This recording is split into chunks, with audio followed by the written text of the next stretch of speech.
Halo teman-teman semua, selamat datang di program kerja Diksi. Diskusi asik episode keempat.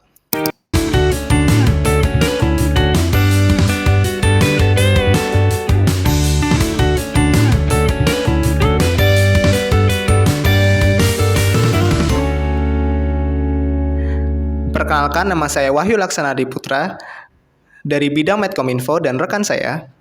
Lili Fauzia dari bidang Medcominfo. Pada kesempatan kali ini kami akan mewawancarai Kak Raka Gani dengan tema The Entrepreneur's Playbook. Dan langsung saja Kak Raka bisa memperkenalkan diri. Oke, Assalamualaikum warahmatullahi wabarakatuh. Terima kasih atas waktunya udah disediakan.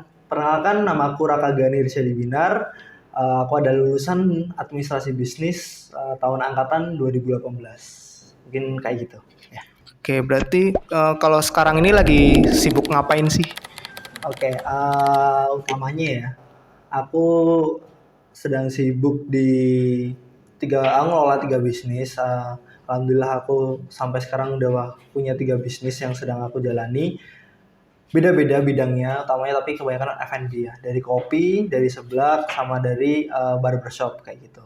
Dan alhamdulillah juga pada bulan lalu atau bulan Agustus dipercayai oleh Ketum Rudi, itu adalah Ketum BPD dari Jawa Tengah, ini untuk menjadi Ketua Tim Formatur atau Ketua Umum dari BPC HIPMI Magelang. Ya, jadi kalau misalnya administrasi bisnis ini kan punya IMABI kan, nah kalau di dunia usaha itu punya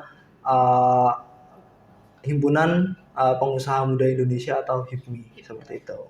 Ya. Oke, kalau boleh tahu awal tadi kan ada 3 Ya. bisnisnya, itu yang pertama itu apa sih Kak? Pertama banget itu aku 2017 itu seblak Bloom. Ya aku franchise lah. Aku franchise di awalnya 1 cabang, terus ya alhamdulillah sampai sekarang udah ada sempat 6 cabang, tapi karena COVID jadinya berkurang gitu. Oke, buat awal mula bisa membangun bisnis dan alasan kenapa memilih bisnis seblak bumi itu menjadi yang pertama. Oke, sebenarnya mungkin kalau misalnya untuk jadi yang pertama bukan jadi yang pertama. Jadi seblak ini adalah bisnis, aku lupa ya keberapa ya. Terlalu banyak gagal ya sebenarnya. Terlalu banyak gagal ya, karena menjadi entrepreneur ini nggak selalu berhasil gitu kan. Nggak selalu berhasil gitu. Jadi dari aku SMA kelas 1 sampai SMA kelas 1 tuh aku masuk 2013, sampai akhirnya aku menemukan seblak 2017 ini ada mungkin 5 atau 6 lah bisnis yang udah aku lakukan dan itu gagal. Nah, alasannya kenapa sebenarnya simpel aja. Dulu pada tahun 2017 ini lagi marak-maraknya seblak kan.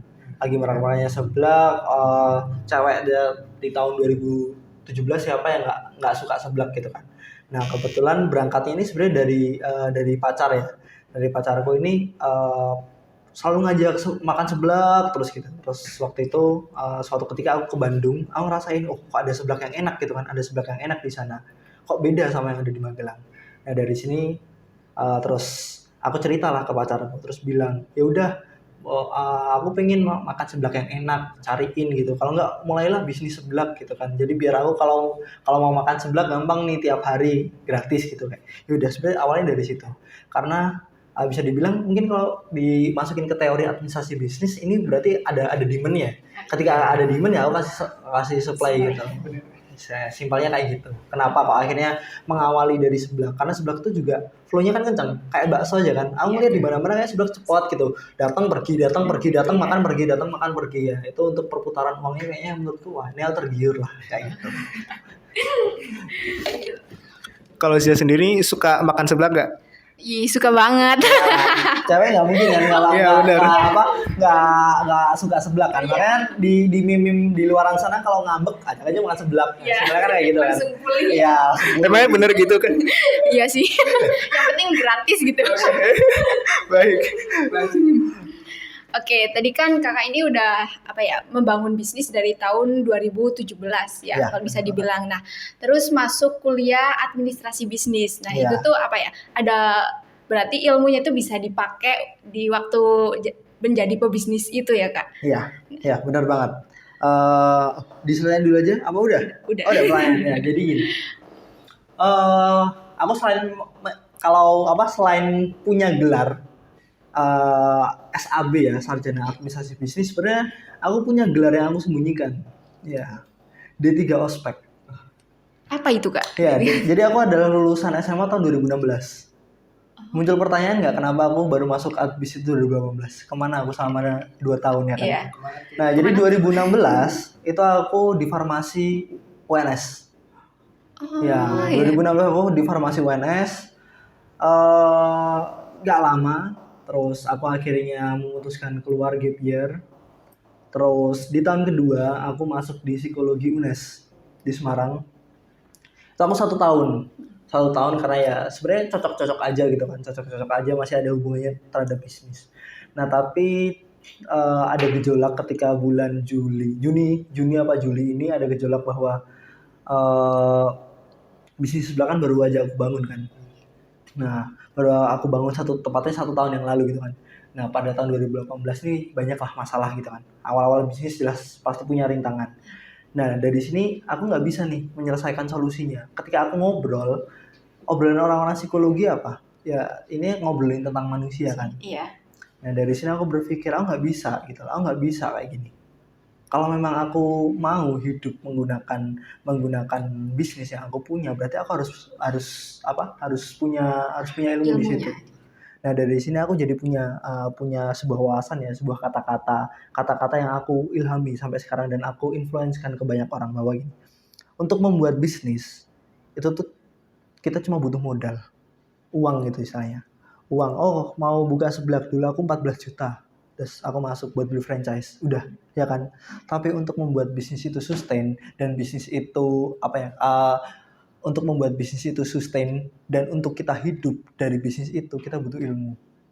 Nah dari sini adalah akhirnya aku memutuskan, aku bilang ke orang tua bahwa aku udah nggak bisa di kesehatan karena orang tua nih backgroundnya kesehatan semua, makanya dari awal aku kesehatan. Akhirnya aku pengen bisnis, aku pengen kuliah di bisnis, aku pengen gimana caranya aku bisa hidup dengan bisnis yang aku punya, menjadi entrepreneur sejati, istilahnya kayak gitu dulu ya, kata-kata sejati gitu.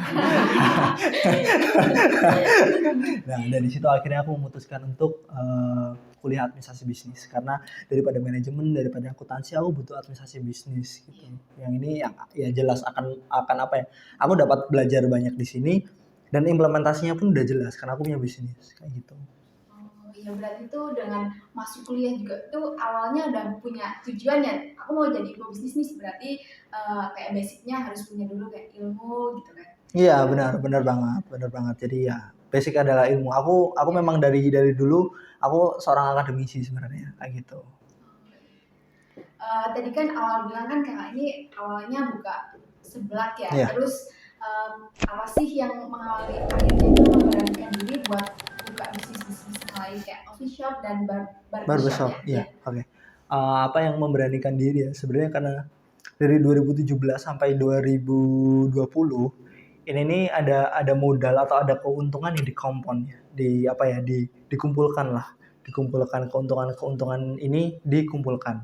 Nah dari 2018 sampai 2020 ini kan aku udah belajar bisnis kan, berarti totalan hampir 6 semester kan aku. Nah, hampir 6 semester aku masuk ke semester 6 itu waktu itu. Pertama adalah bisnis kedua aku adalah barbershop. Itu bulan Februari 2020. Ya itu kan aku berarti semester 6 kan. 27 Januari waktu itu seingatku ya, itu tuh baru masuk kuliah gitu kan. Aku masuk semester 6. Masa dari aku udah berarti berapa 3 tahun ya itu. 2 tahun. 2 tahun ya. 2 sampai 3 tahun atau 6 semester ini aku belajar di administrasi bisnis. Masa aku nggak punya peluang gitu. Aku tuh berpikir, masa aku nggak berani mengambil peluang? Masa aku nggak tahu apa peluang yang ada di Magelang? Masa aku nggak tahu hal-hal apa yang harus aku riset di Magelang untuk memunculkan sebuah peluang gitu loh. Ya terus apa gunanya? Aku waktu itu alasan aku masuk administrasi bisnis adalah untuk mengembangkan bisnisku. Ketika ternyata bisnisku stuck aja gitu kan. Nah dari sini aku melakukan riset nih. Pertama, aku nyoba riset di seblaknya. Apakah seblak ini punya kapasitas untuk aku besarkan? Ataukah peluangnya lebih baik aku membuka bisnis baru? Kayak gitu kan. Nah, dari sini aku berpikir, oh, aku pengen bisnis yang lain dulu. mudahnya adalah ketika bisnis seblak ini akan jatuh atau akan ada masa jenuh ya. Kuliner kan akan ada masa jenuh ya. Sei sapi mungkin dulu 2018 sampai 2020 booming. Tapi kan ada jenuh gitu kan. Nah, aku takut kalau seblak ini ada masa jenuhnya. Nah, sedangkan aku udah terlalu jor-joran dengan di situ. Nah, akhirnya dari ini aku juga belajar kan dari dosen-dosen Bapak Ibu dosen di administrasi bisnis. Nah, dari sini akhirnya setelah aku ngobrol sana sini akhirnya salah satu kata-kata yang menurutku sangat-sangat bagus itu dari Pak Mei bahwa Pak Melan itu bahwa ya udah kita harus membuka banyak peluang baru gitu. Nah, tapi peluang ini harus kita analisis seberapa beresikonya si peluang baru ini. Ya kan namanya peluang pasti beresiko. Akhirnya aku memutuskan untuk oh iya, aku suka potong rambut. Semua orang butuh potong rambut, ya kan? Semua orang butuh potong rambut. Ini udah masuk ke gaya hidup gitu. Gaya hidup nggak akan mati. Mau adanya barbershop, potong rambut Madura pun akan tetap laku, ya nggak? Karena apa? Karena kebutuhan. Nggak mungkin orang nggak butuh potong rambut gitu. Sekarang orang suka gaya. Lifestyle-nya itu adalah gaya rambut itu salah satunya kan. Nah dari sini, oh iya, kan dari 2017 aku udah potong di satu tempat namanya 5O Barbershop. Ya udah, aku puas dengan pelayanannya. Terus aku ya udah nyoba aja. Bisa nggak sih franchise gitu? Bisa nggak sih franchise? Aku juga pengen buka. Nah akhirnya udah. Singkat cerita aku akhirnya buka. Oke, jadi kalau misalnya mahasiswa ini kan kalau untuk produktif juga karena sulit ya. Nah jadi pasti aku kalau mau produktif freelance gitu kan waktu sebelum liburan bulan Desember ya aku akan nongkrong di kedai kopi lain. Nah waktu liburan bulan Desember ini ya otomatis aku akan ngajak nongkrong temanku atau temanku pasti ngajak nongkrong aja tiap hari. Ayo ke coffee shop ini, ayo ke coffee shop ini. Siangnya aku udah nongkrong buat kerja. Malamnya aku diajak nongkrong di tempat lain gitu kan. Bukan nongkrong ya kalau kerja. Aku kerja di coffee shop gitu. Malamnya diajak nongkrong di coffee shop lain.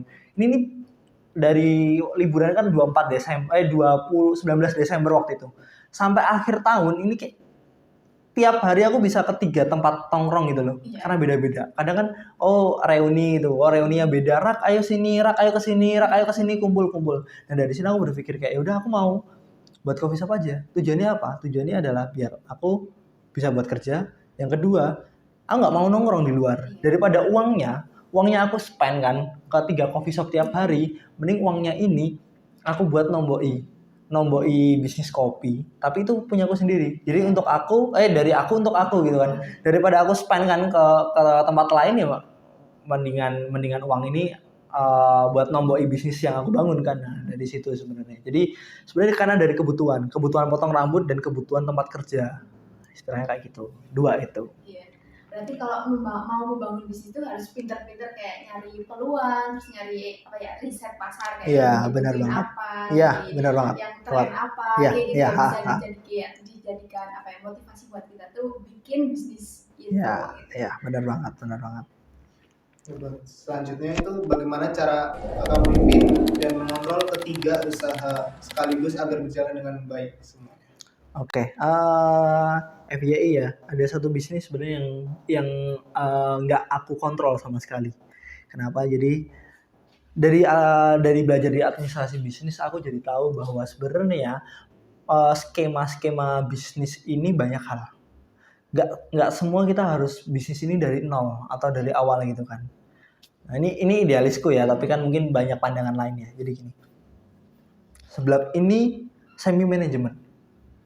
Kenapa bisa manajemen? Yang mengontrol dari SDM-nya, yang menggaji, dan yang marketing adalah dari pihakku. Tapi mulai dari supply bahan, terus menu, dan kawan-kawan ada dari pihaknya Seblak Bloom. Ya kan? Seblak Bloom ini aku franchise kan. Nah, itu semi manajemen. Yang 5O ini adalah full manajemen. Full manajemen dari sana. Gampangnya gimana? Ya udah, aku cuma tiap bulan terima uang. Mulai dari pembayaran listrik, wifi, sewa, pembayaran pegawai, rekrutmen pegawai, promo, marketing. Ya, hal apapun tentang bisnis itu udah dikelola oleh sana. Nah, kopi ini baru tempat belajarku dalam mengaplikasikan mengaplikasikan ilmu bisnis yang ada di perkuliahan. Alasannya, kenapa Mas kok beda-beda? Salah satunya satu nih. Kalau aku lagi tahap implementasi atau aku lagi tahap habis belajar terus aku mau mengimplementasikan, nggak mungkin kan kita harus pecah otaknya pecah karena kita ngurusi 3 bisnis yang kita itu punya ranah beda-beda, nggak mungkin, terlalu capek gitu kan. Aku bisnisnya gini aja, aku bisnis yang pasti-pasti aja. Kopi adalah bisnis utamaku.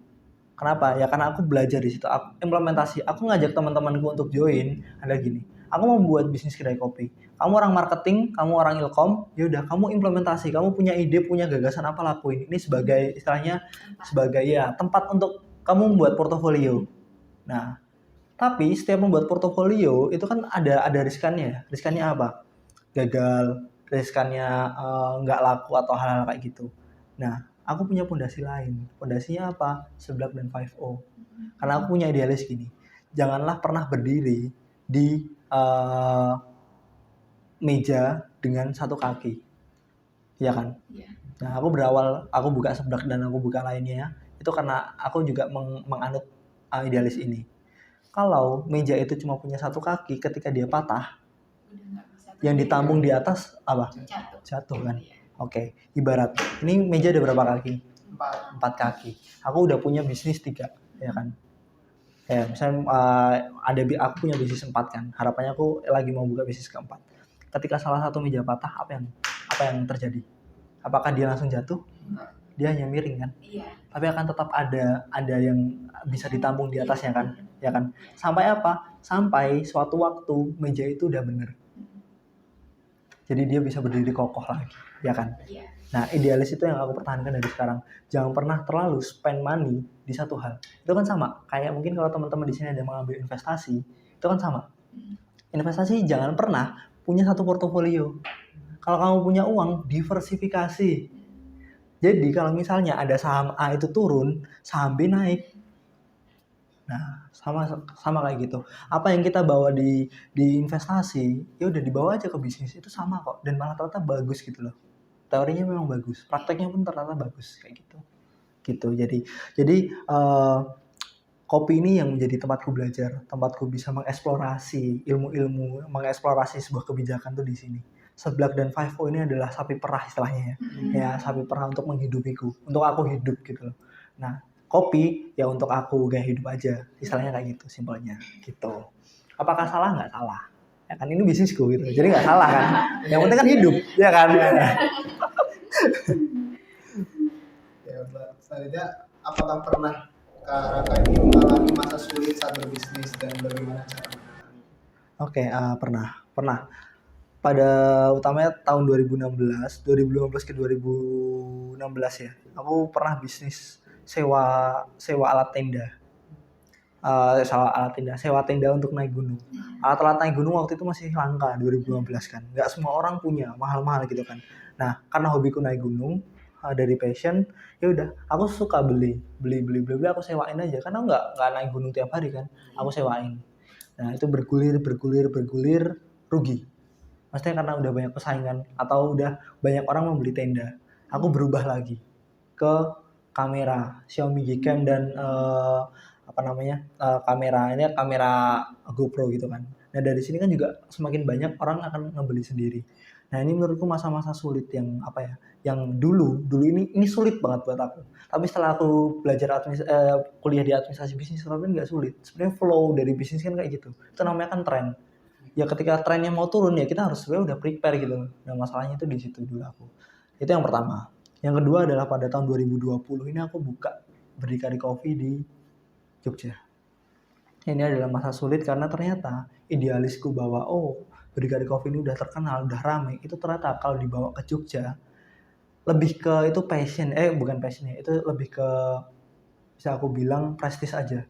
Cuma kebanggaan semata tanpa adanya riset yang mendalam. Ya ternyata bener, ketika udah buka belum ada 1 tahun udah tutup, gagal bisnisnya. Apa yang aku lakukan ya udah mawas diri aja. Aku waktu itu menutup diri terhadap kemungkinan peluang-peluang usaha baru. Aku belajar sebenarnya kesalahanku dari mana sih. Ternyata aku terlalu meninggikan egoku, padahal ada angka, ada riset. Di administrasi bisnis ini kita diajarkan untuk riset, untuk apa-apa itu based by data gitu kan. Nah, jadi dari sini ya aku mawas diri, aku belajar. Nah, alhamdulillahnya tahun 2021 aku berhasil mengangkat Berdikari Coffee Magelang yang juga rugi waktu itu, tutup 1 bulan. Ya itu karena rugi lah, kita nggak bisa bayar apapun karena sepi. Aku berhasil fokus cari inovasi dan kawan-kawan. Alhamdulillahnya dalam waktu 3 bulan ini, dari awalnya ini aku jujur-jujuran Juni 2021 itu, dari Mei itu minus ya pendapatannya. Juni ini 4 juta. Di bulan Juli naik jadi 8 jutaan. Dengan aku riset pasar dan aku provide apa yang pasar butuhkan gitu loh. Dengan aku benar-benar nerapin lagi. Mulai dari nol nerapin apa yang administrasi bisnis ajarkan ke aku. Bulan September naik jadi 14 jutaan. Dan sekarang alhamdulillah udah stabil di 18 juta per bulan. Itu selama 2021 sampai 2023. Pernah tertinggi sampai 23 juta bulan Juni kemarin. Kayak gitu. Itu buah dari apa? Buah dari aku mengimplementasikan apa yang aku pelajari di administrasi bisnis. Caranya, cara mengatasinya, ya udah kita menggunakan teori untuk melakukan membuat sebuah kebijakan gitu. Apakah teori menjamin? Enggak. Nah, teori aja nggak menjamin, apalagi ya tanpa teori, ya kan? Iya. Ya kan, gitu aja, gitu. Itu sih.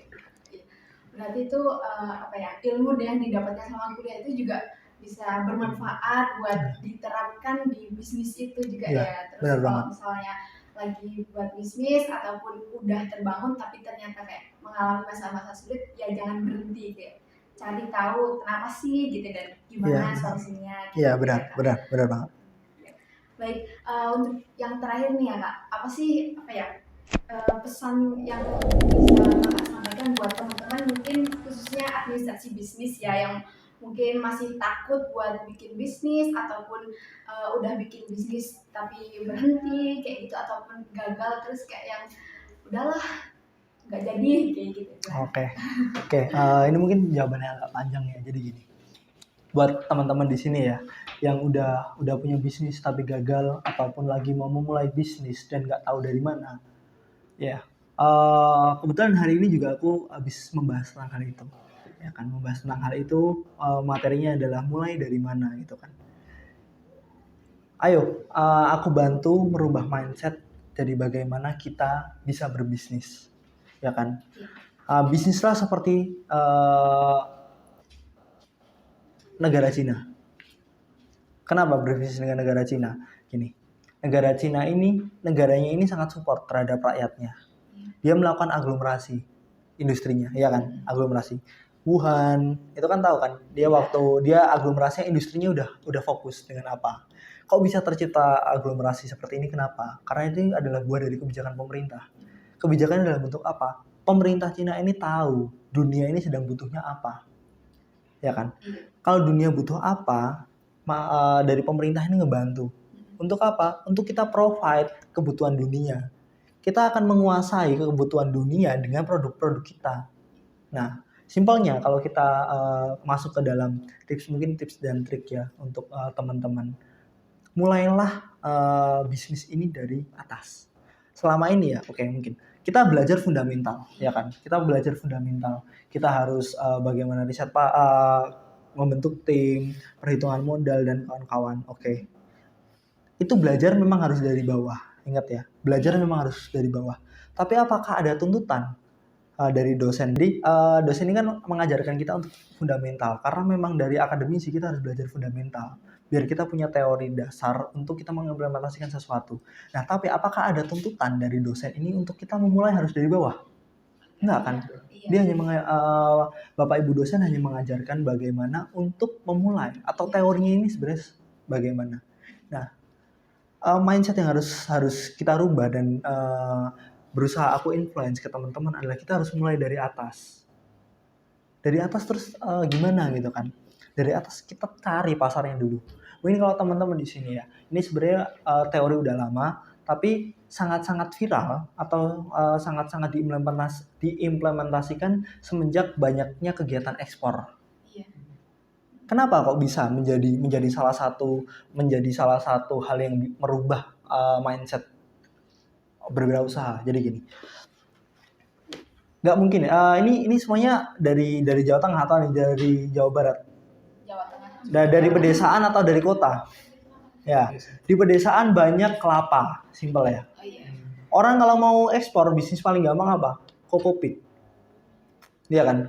Baik dari briket, misalnya briket arangnya, kokopitnya, atau banyak lah. Kelapa ini banyak ya, dari yang serabut kecil-kecilnya, serabut seratnya, serat fibernya, terus dari arangnya, ya kan? Ini kan banyak, ya kan? Banyak. Sebenarnya setiap daerah di Indonesia ini bisa menghasilkan, ya kan? Tapi apakah ketika kalian mau ekspor, kalian akan mulai dari bawah? Enggak kan? Apa yang kalian lakukan? Temukan pasarnya siapa. Kenapa? Kenapa harus menemukan pasarnya siapa? Karena setiap pasar itu punya spesifikasi yang beda. Kalian harus tahu. Kalau kalian pengen buat produk Indonesia ini bersaing, kalian harus belajar dari atasnya dulu. Iya kan? Iya nggak? Kamu misalnya, aku tawarkan HP nggak ada Bluetooth-nya. HP nggak ada Bluetooth-nya, nggak ada kameranya, tapi ini kualitasnya bagus banget, tahan banting. Kamu mau nggak? Nggak, ya kan? Karena apa? Karena memang itu bukan yang dibutuhkan. Itu. Jadi sekitar 2 minggu yang lalu aku diskusi dengan Pak Sukam Parwadi. Kalau teman-teman mau lihat, Pak Sukam Parwadi ini adalah Direktur Paskomnas atau Pasar Komoditi Nasional. Nah, Pasar Komoditi Nasional ini sebenarnya punya list produk-produk apa sih yang dibutuhkan oleh pasar. Nah, masalahnya petani-petani di Indonesia ini punya idealis bahwa dia akan menanam apa yang menurut dia adalah ini unggulan. Ya kan? Permisalan kayak gini. Ada negara Indonesia ini mungkin ada tuntutan ya, kok Indonesia ini ekspor alpukat A. Padahal masyarakatnya ini nanam alpukat, ya kan? Iya. Pasti muncul pertanyaan, ya kan? Nah, dari sini aku waktu itu meriset. Risetnya munculnya gini.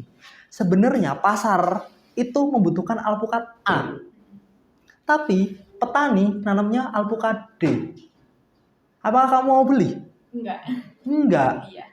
Jadi sampai sini wajar kan? Kenapa negara itu melakukan impor? Iya kan? Iya. Karena negara lebih akan mensubsidi produk yang jelas akan laku di pasaran. Entah ini dari masyarakat atau enggak. Masalahnya petani-petani di Indonesia ini susah untuk dirubah pola pikirnya gitu loh. Entrepreneur, kita berangkat ke entrepreneur. Entrepreneur ini susah gitu loh, dirubah pola pikirnya. Kalau kalian memang pengen besar, berangkatlah dari pasar. Provide apa yang pasar butuhkan. Jangan idealis gitu loh. Jangan idealis. Kopi jujur aku idealis. Tapi alhamdulillah kok bisa sampai sekarang gitu kan. Nah, tapi apa yang sedang aku bangun sekarang, aku sedang memetakan komoditas pasar. Aku berusaha, alhamdulillah di yang tadi aku bilang, aku menjadi ketua umum HIPMI. Visi misiku, aku punya 80 anggota. Aku bilang ke mereka, Magelang ini kecil, 18 km persegi. Nggak mungkin bisa buat kita berdiriin pabrik gitu kan. Ya ayo, kita jadi pedagang. Istilahnya kita jadi tengkulak, tapi tengkulak yang bermartabat. Kita jangan menginjak, kita mengedukasi. Kita mengedukasi dengan cara apa? Ayo, kita punya jaringan HIPMI. HIPMI itu jaringan sampai nasional loh. Erick Thohir, Sandiaga Uno, Bang Bahlil Lahadalia, terus ada Dito, menteri pemuda keolahragaan, terus ada Abu Rizal Bakri. Dia tuh HIPMI semua loh. Kita punya eskalasi ke atas, gitu kan? Kita punya eskalasi ke atas. Ayo, kita diskusi. Apa sih pasar yang sedang dibutuhkan oleh luar Magelang? Magelang tuh kecil, jangan jualan di Magelang, jualanlah di luar gitu loh. Kita udah mampu. Magelang mau ada tol. Tol ini, tau nggak? Efek dari tol itu apa? Sepi. Kotanya akan sepi, ya kan? Pantura sepi sekarang. Kita harus berbenah gitu loh. Kita nggak bisa nuntut tol itu nggak ada gitu kan. Dengan cara apa? Ya dengan cara kita eskalasi bisnisnya adalah tingkat nasional. Dengan adanya tol, pengiriman jadi lebih mudah. Magelang tuh punya pintu tol loh. Kota tuh punya pintu tol. Ayolah Magelang, kita manfaatkan pintu tol gitu loh. Kalau kita bisa jualan online, apa yang pasar butuhkan ya udah enak. Masker Orly. Kamu tahu nggak pabriknya di mana? Nggak tahu. Kamu kalau beli di mana? Bandung kan? Jakarta kan? Tahu nggak pabriknya di mana? Di Magelang. Di belakang Artos. Armada Town Square, pabriknya itu di situ. Tapi temanku pada belinya di Bandung dan di Jakarta. Aneh nggak? Aneh karena apa? Ya karena Oli tahu pasarnya di mana gitu loh. Yaudah dia datang ke pasarnya. Dia menyajikan ke Jakarta. Jakarta banyak supplier yang akan nge-supply ke Magelang. Padahal itu produknya ada di Magelang, pabriknya ada di Magelang kayak gitu. Berarti ada kemudahan. Kita harus siap gitu loh dengan jalan tol gitu. Aku bilang, ayo kita nggak bisa buat produksi di sini. Jualanlah keluar.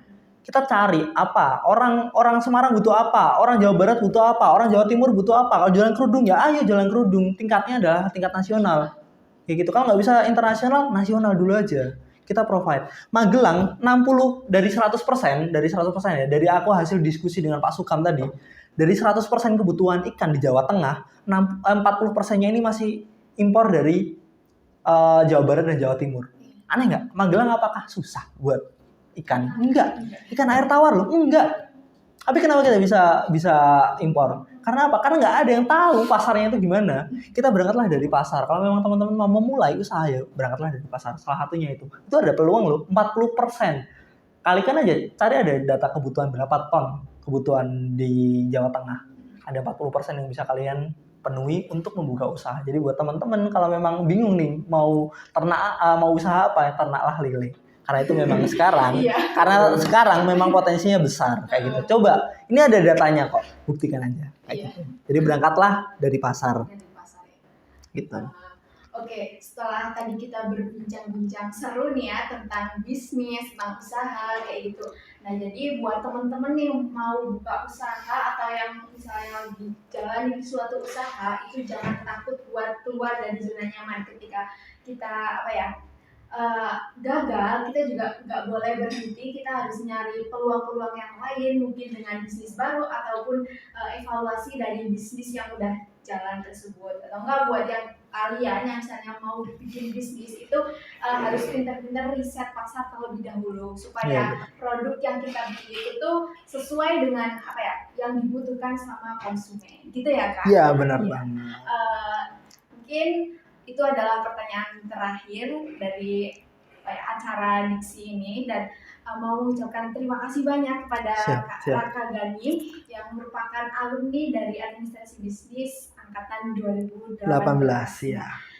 Oh iya teman-teman, Diksi episode 4 kali ini merupakan diksi penutup dari program kerja Medkominfo, dan